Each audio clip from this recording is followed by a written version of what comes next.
Money talks, BS walks. We've all heard that phrase and used it any number of ways. And one of the things that always seems to come around to is that anybody who has the cash gets listened to. If you don't have money, you're going to be waiting in line for a long time if you ever get anywhere at all. That, unfortunately, is not supposed to apply to American foreign policy. Unfortunately, though, it is what it is. And that does apply here in this situation with the U.S. trying to give away all of our money to Ukraine. Now, you've heard us talk a bunch of times about the fact that Ukraine can't win. We're going to get into that in just a second. But I want to strip away some of the fiction here, because a lot of people hear all this stuff about money to Ukraine, and they hear lots of flowery words about what it's supposed to mean and how important it is. But let's actually take a look underneath the curtain. But first of all, this perfectly illustrates this video here that was by the Senate Majority Leader Chuck Schumer after the Senate had passed a bipartisan bill that wanted to give $95 billion to a bunch of different countries, $60 billion of which was going to go to Ukraine. Notice the flowery language and the soaring rhetoric he uses to justify it. Today, after not just a long night and weekend, but after months of work, we can say it's been worth it. Today we witnessed one of the most historic and consequential bills passed the Senate, a bill that so greatly impacts not just our national security, not just the security of our allies, but also the security of Western democracy as we know it. But if the hard right kills this bill, it would be an enormous gift to Vladimir Putin. It would be a betrayal of our partners and allies and an abandonment of our service members.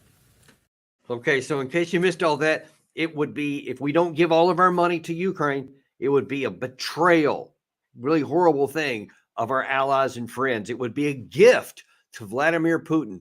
And we need it for democracy as we know it and for American national security. He'll just throw that one in just in case any of those others didn't fly. So all of these big emotional tags to make you think that, holy cow, it is really important that we send this money to Ukraine. But folks, it's not. Earlier this afternoon, we had Doug McGregor on where we were talking about some of these issues there. And in terms of the tactical situation, we asked him, is this something really that's going to help Ukraine win? What do you think? Of course, Ukraine can win. Of course, Ukraine has already succeeded militarily in one of the most profound objectives it had, which was to keep the country from falling into Russian hands. Is he right? Is it a matter of tools? Just darn it, if only Ukraine had the tools, and this package will put those tools in there. If we give them those tools, is that going to change the reality on the ground? No, he's lying. You know, this is just another lie in a series of lies and fiction that we've been hearing now for the last couple of years. And if you think, okay, well, yeah, we know that McGregor doesn't really agree with with a lot of these things that we're doing, so that's just his opinion. No, folks, it's not his opinion. It's objective reality. One of the things that we live by here on this channel, you hear me say it a lot, ground truth reality. What is the truth on the ground? Not what anybody says, not what anybody wants, but what's actually true. Here is a picture of the current battle situation, and one of the key parts of the front published today by the Institute for the Study of War. Even though they're big supporters of lots of money for Ukraine, they still do publish an accurate representation of what's going on in the line. This is one of the key areas there in the Donetsk area. And you see all of these areas in the green there, which is where Russia is attacking. You see all the areas of orange, which is a territory that Russia has recently taken. Every single map on the ISW site where it zeroes in on all the fights that are going on, every one of them show Russia moving forward.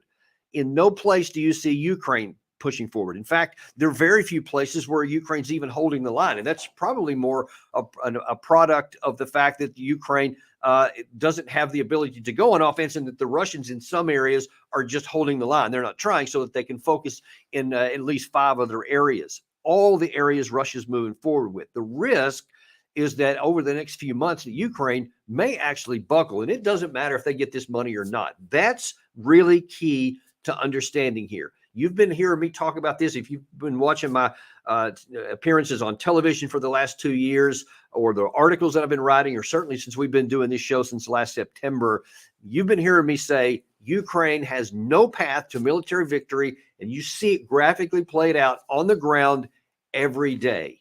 Every day you see more and more physical evidence that Ukraine cannot win, and it doesn't matter how many more planes, tanks, or bombs you send them.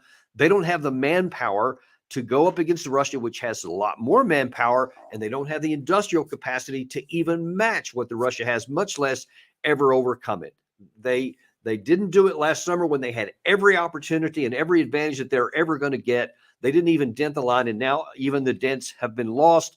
And now, like I said, the chances of them actually crumbling and their forces falling apart and Russia having large-scale gains is much higher than even the possibility of a stalemate forming, or that the lines would continue on here. That's the objective truth, and that's the truth of it. So then you have to ask, if that be the case, why would so many in the United States want to just give all of our money away? And like Schumer there, use all this flourishing rhetoric and saying that all these dangerous things will happen if we don't give the money. Why do they do that? Well, folks, it really is about the money. If you're not ever talking about a crime, you always look, who benefited from this? Who's gaining from this material anytime a crime was committed here? And you hear us say this, people say it's about money. I'm going to show you just a handful of examples here about what people are saying about money, and you'll see it's not a small list. First of all, we'll talk about on the Jon Stewart show just a few days ago. They had the I believe it was the editor of The Economist magazine giving voice to something that lots of people on this side say. To be clear, aiding Ukraine, giving the money to Ukraine, is the cheapest possible way for the U.S. to enhance its security. The fighting is being done by the Ukrainians. They're the people who are being killed. The U.S. and Europe are supplying them weapons. And in doing so, we are pushing back against Putin. We're pushing back against Putin. She even out loud says it. The Ukraine people are the ones who are being killed, and celebrating as though that's a good thing. It's cool that they're dying because it pushes back Putin. Folks, look, it doesn't matter whether you push back Putin or not. This war will be over soon enough, and all the capacity that Russia is building right now will still be there. It'll be stronger. Whether you push them back now, whether you push them back another few months, or whether you negotiate an end tomorrow, that's not going to change that outcome. But what is going to be permanent is the loss of all of these Ukrainian men who keep dying in the hundreds by the day. That by itself is immoral. And the fact that a lot of people agree with that, that might almost be enough. Unfortunately, it's not enough, and the list continues on. Now, in the news today, Mitch McConnell has been all over the news because he's announced his resignation from the House or the Senate leadership, but he's been one of the most egregious violators of this, as he said in this recent interview. If you look at the Ukraine assistance, let's talk about where the money is really going. A significant portion of it's being spent in the United States, in 38 different states, replacing the weapons that we sent to Ukraine with more modern weapons. So we're rebuilding our industrial base. That's what President Biden's seeking to do. It's correct. No Americans are getting killed in Ukraine. We're rebuilding our industrial base. The Ukrainians are destroying the army of one of our biggest rivals. I have a hard time finding anything wrong with that. I believe him when he says that. I don't see what's even wrong with this. What's wrong with a bunch of Ukrainian people dying? They're not voters in my district. And if it, revitalizes our military industrial capacity, what's wrong with that? That's the problem. He doesn't see anything wrong with it.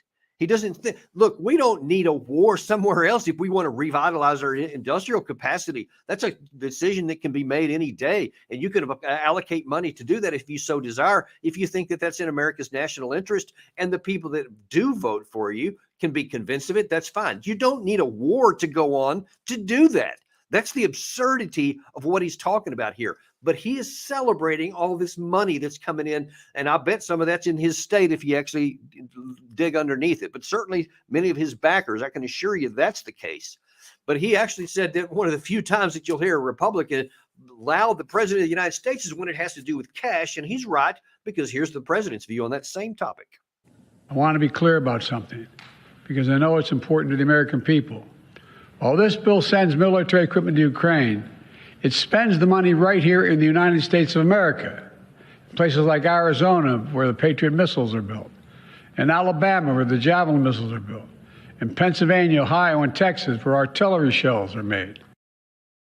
U.S. State Department for President Biden is supposed to be the organization that seeks a negotiated settlement, that seeks diplomacy, that tries to solve problems at the lowest possible level, at the lowest possible cost, at the greatest benefit to America. That's what they're supposed to do. But here is I believe it's the Deputy Secretary of State, Victoria Nuland, who's always been advocate for helping Ukraine kill Russians because she loves to do that. Here's how she views it. This is not just about Ukraine. If we don't stop Putin in Ukraine, he will keep going. And autocrats and tyrants all around the world will take comfort and think that they too can chunk off a piece of their neighbor. And by the way, we have to remember that the bulk of this money is going right back into the U.S. economy to make those weapons, including good-paying jobs in some 40 states across the United States. I remember when Gary first showed me that clip, because I hadn't seen it on my own there. Even he made this comment about how breathless she was about how, yay, all of this is going to be money for us too. Like she thinks that that's going to be influencing people. That's what we want to hear. Well, what is she going to think when she sees the president of the United States say it, and then her boss, the Secretary of State? Virtually all of the security assistance that we've provided to Ukraine, that gets invested right here in the United States. That's where it's spent. This is a win-win for us. It's a win-win. Hey, war is good for business, man, especially if it's not our people dying. And you've heard this whole list of people they're talking. These are at the highest levels. These are not some minor officials. These are not some random quotes that we pulled out of context. These are all directly in context. And you keep hearing them say over and over, like Victoria Nuland did a second ago. They, first of all, try to make it sound noble and necessary and, against this grave evil coming out of Russia, even though that they're not actually threatening our security and they never have been. They want to put it in those contexts because they typically think that'll move Americans to go ahead and support it. And then the troubling thing is that they think that, hey, if we just put it in a financial context and that you actually get some cash out of this, 2 thumbs up. Let's make that happen. But I don't think that that's actually the way most Americans think. I'm sure that there are some. There's clearly some that are motivated by that. But I think that there are a lot more moral Americans that care much more about doing what's right, that care much more about actually lowering the chances of war and genuinely defending our country, which this is not doing. And we're going to see why in a minute. It's a pretty graphic situation on that too, and it's much worse than you may think. And our leaders are playing a much more dangerous game by seeking the cash and going after the money. They're actually putting your security at risk. Not only they want to take your money, because by the way, let's make clear that we understand that this money that they're talking about isn't coming out of thin air. It's coming out of your pocket. And then it's going into the military industrial complex, which means it's only part of it's actually going to benefit Ukraine. The rest of it's going to benefit the people in the military industrial complex, not you, because our security is unchanged by this, but it helps them make more money. But that's not the bigger issue. To me, the bigger issue is the morality of it and the fact that it's putting our security at greater risk. So we kind of saw really kind of the curtains open back in December when Zelensky actually came to the United States and he wanted to try to convince Congress to cut loose some of this money. And there was this famous picture you may have seen where his most important meeting, all those people, I mean, this looks like a class reunion, right? I mean, if you don't know who any of these people are, you're looking at that. Everybody's really happy. It doesn't look like anybody's worried about war or anything. Zelensky's there in the middle. You know who these people are? These are all of the senior officials at all the biggest defense contractors who are hearing ka-ching in their ears. They love it. All of these bomb contracts, missiles, artillery shells, other kinds of equipment that is going to Ukraine, it's just money in their ears because they're making cash. Now, listen, to a certain extent, I don't blame them. They're businessmen. That's why they get into business, is to make money. And that's what they're doing. So in a certain extent, I don't blame them too much, but I do blame a lot the politicians who are wanting to put money in their pockets. And you see this Zelensky here in Munich a couple of days ago, or a week or so ago, where he was again meeting with all the U.S. Congress people this time who are trying to give him that money. And you see all the places, everything always comes down to the cash. Now, if this was a situation where I could say, look, the Ukraine side is right on the cusp of winning, and they were, invaded by the Russians, which they were. And if they just get a little bit more, this could make a difference. It can't. It's not going to. The war is already a done deal for reasons that I've specified before. And I'll repeat the main ones here. National combat power by countries is built on several things. It's built on their manpower pool. It's built on their industrial capacity, and it's done on the will of the people. And right now, all three of those categories overwhelmingly are in Russia's favor. They have millions more men through which they can throw into battle. So no matter what Ukraine does, they can never match what the Russians can throw in there. Military industrial capacity. Russia has their whole system just cranking out right now. Their economy is in positive territory despite all of the sanctions we put on them to try to crush it. Instead, it actually grew bigger than ours. In Russia, in Germany, there's actually contracted. It cost our ally Germany in a recession because of these sanctions. That's how effective what we're doing there. But hey, that's collateral damage to us, right? Our economy's not going down, and we are getting money for these other sections. We don't even hardly care how it affects our own allies. That's the unpleasant, ugly truth of this as well. But then you look at the political will. Ukraine certainly has plenty of political will. They were invaded, so they certainly have had enormous will so far to fight, and especially in the first part, they did so much heroic and tremendous fighting capacity. But that's starting to wane because they're getting so many people killed, and they're losing on the ground. The Russian side, on the other hand, has just as much political will. Now, you may think that, that's not, they're fighting in a foreign war. People have tried to make the analogy between the U.S. and Vietnam and how we didn't want to fight that. Look, that was thousands of miles away. Most people didn't even know what Vietnam was. And it was this dumb war that had nothing to do with our national security. This is on Russia's border. This is that they are threatened every day by things like, Gary, I don't know if you've got this up, but that there's an exercise going on right now. About 90,000 troops, NATO troops, are operating on the border with Russia. And that's something that is an existential threat to the Russians. That's the reason they went to war against Ukraine in the first place. It's because NATO was threatening to go into Ukraine to get right up to their border. So you had a couple of days ago, the NATO Secretary General Stoltenberg reiterate again on the second anniversary of the war that Ukraine is still going to come into NATO. So even though Stoltenberg himself admitted some number of months back that Putin gave him an opportunity to avoid war before February 2022 by just saying that Ukraine was going to be neutral, that NATO was off the table. He said he refused. Then Putin said he made good on his threat. That's what Stoltenberg admitted, that the war started because of NATO advancement into Ukraine. So now then, 2 years later, Stoltenberg wants to reiterate that and say that, yes, we're still coming in. NATO is still going to go into Ukraine, giving Russia every incentive in the world to keep fighting. And then you have things like this NATO exercise that's going on right now on the border with Russia. It's actually 90,000 NATO troops exercising together to prepare for various contingencies, most notably to prepare for any sort of Russian incursion on NATO territory. NATO allies have come together to reinforce and fortify the eastern flank.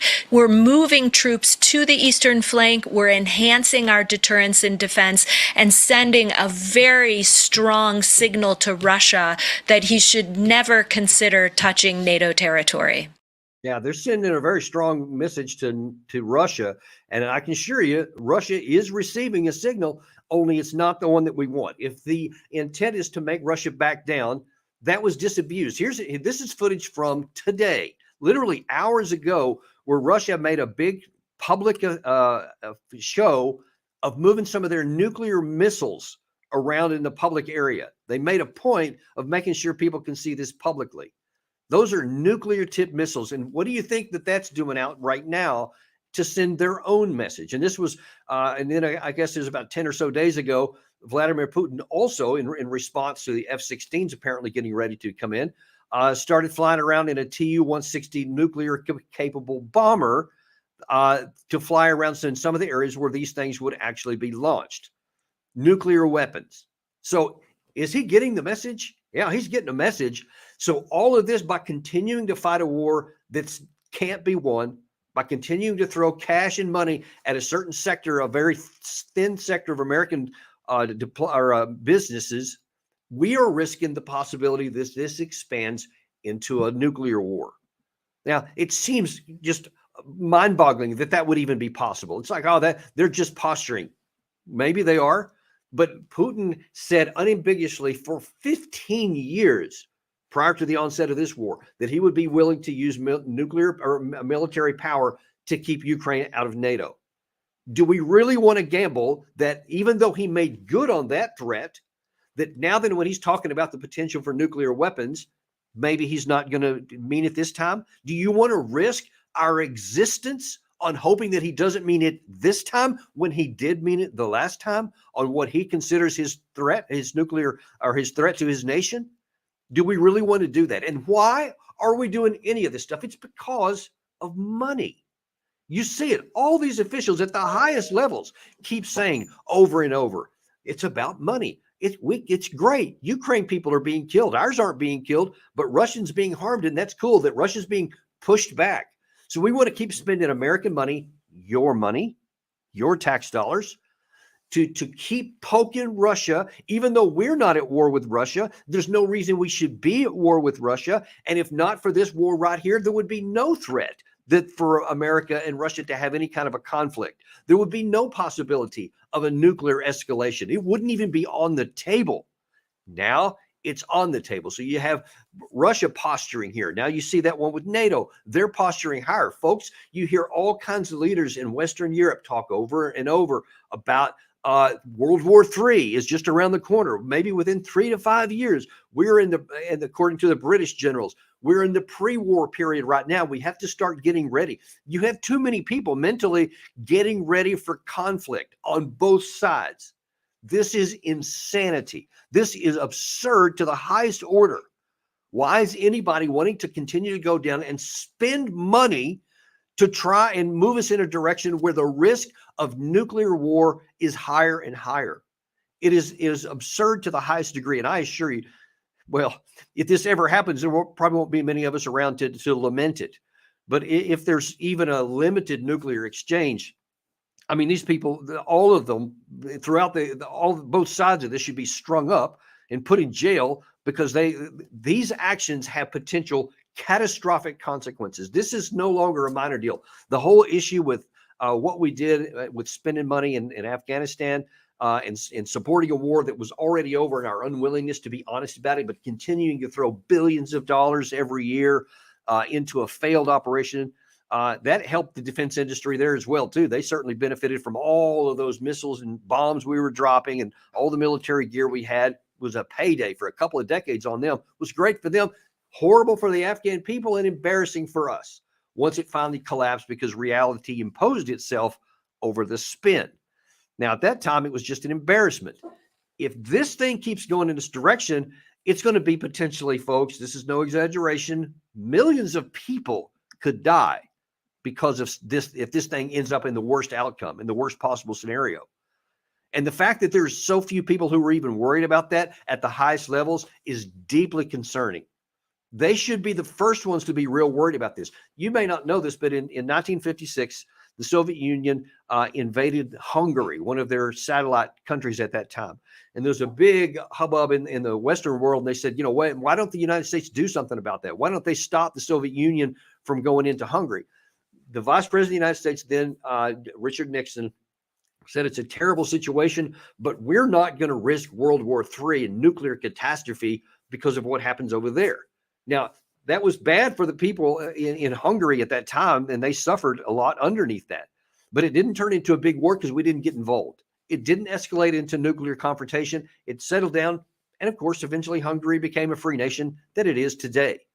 That could have been the case for Ukraine here. We could have avoided that situation, and that war should never have been fought. You can watch some of our other videos to explain why that is, but it did. And so now we are where we are. The question now, today, is do we want this to go even further to where we have a catastrophe that just can't be walked back from and won't just be an embarrassment? It could be the little destruction of our country as we know it.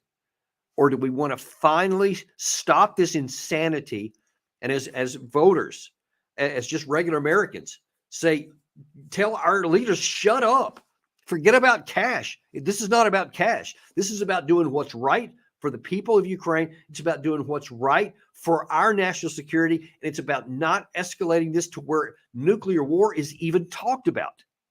Folks, again, you saw those videos there. There are nuclear missiles rolling around publicly in Russia right now. Part of it is in response to the fact that we keep sending all these missiles, keep sending fighter jets to the Ukraine side that's going to kill Russians. They're getting tired of this. And now then they're making it clear that they're willing to contemplate the unthinkable.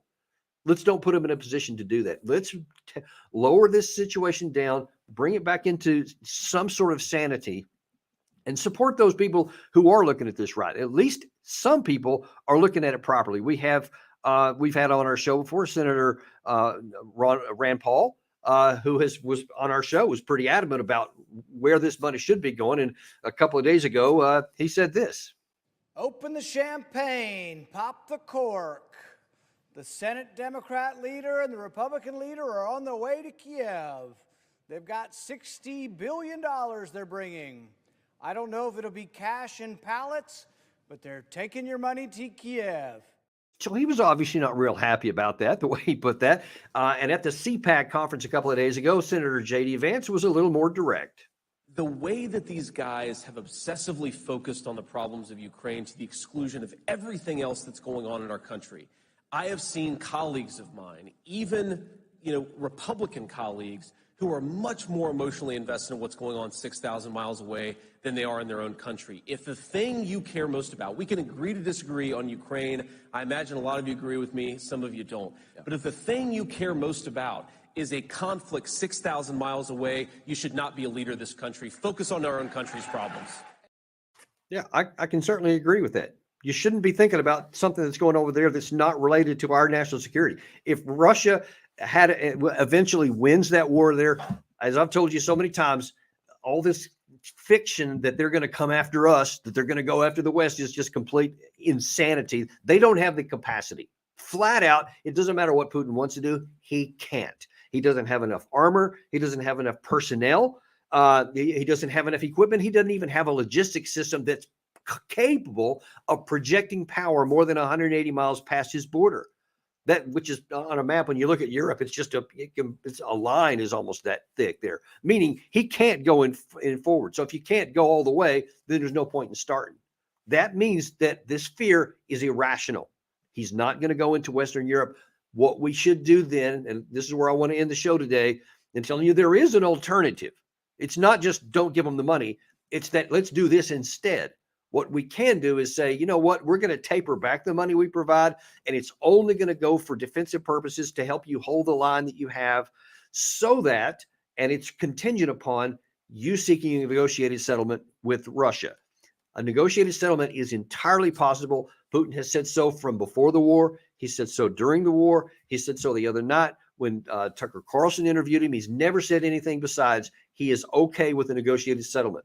The longer we wait, the worse the conditions and terms will be for Ukraine, and they will not like it. And I won't even put any sugarcoat on that one. They won't like what it is, but they can still have an independent country on the backside of that. They will have to be a neutral state, but neutral as was the case with Finland all those years. They were neutral, but they still had plenty of defense ties and their own strong national defense. So it's not a submission or a surrender. That's not what's on the table, and they don't need to do that. Ukraine doesn't. They can still have an independent, strong country with their own self-defense force. That's still on the table. That's what can happen. And if Russia gets that, if they get this buffer, this right basically between NATO and themselves, then they can live with that. Putin has made that clear, and it makes sense that he would do that. One last point I want to talk on, because I hear it a lot. They're like, oh, so you're just going to trust Putin? No, I don't trust him as far as I can throw him. And nor should you. I don't trust any leader of any. I don't care if it's Great Britain, Germany, any of these other places here. I care about what they can do and what they're going to do. That's what I care about. And we should work with everybody cooperatively as best we can. And obviously, those are friendly nations, and I love both of them and work with them. But I don't trust their leaders based on what they say. I trust what they do and what they're capable of. That's what we should apply to Vladimir Putin. I don't care what he says too much. We certainly have to listen to it. But what he does and what he can do. What he cannot do, the important point, he cannot launch a war into the West. He doesn't have that capacity. So what he can do is defend his country. He's shown that. So if he doesn't have the capacity to come and attack us, then we don't have to worry about trusting him. We can just see that he doesn't have the ability to do that. Now, if those other Eastern European countries, the eastern flank of NATO, if they're worried about him maybe doing the unthinkable someday, no problem. Then within your national defense capacity, raise your defense spending, raise your military capacity, do more training, bring all those things on that you want to defend yourself against it, because you're the one who's right there on the edge.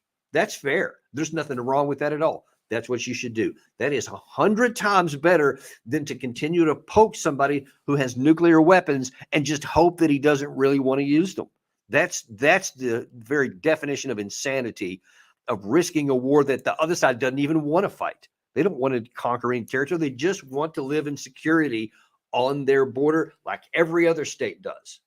So let's get this war over with, get a negotiated settlement, get the fighting stopped, to get the killing stopped, start the process that's going to be decades long of rebuilding and replenishing the Ukraine side, so that at least they have a future and a hope. That's what we can and should do. And we'll see what ends up happening here. And if our leaders keep going down this bad path, we're going to keep doing what we do here on Daniel Davis Deep Dive and expose that and hold their feet to the fire, so that you, the people whose money they're talking about, are aware of what's happening. And you can make your displeasure known if you should decide to do that. We're going to keep doing that for you. We thank you very much for joining today. Please be sure to like and subscribe and share this so other people know what's really going on, and not just the happy fiction that a lot of these leaders want people to believe. Thanks, and we'll see you next time on Daniel Davis Deep Dive.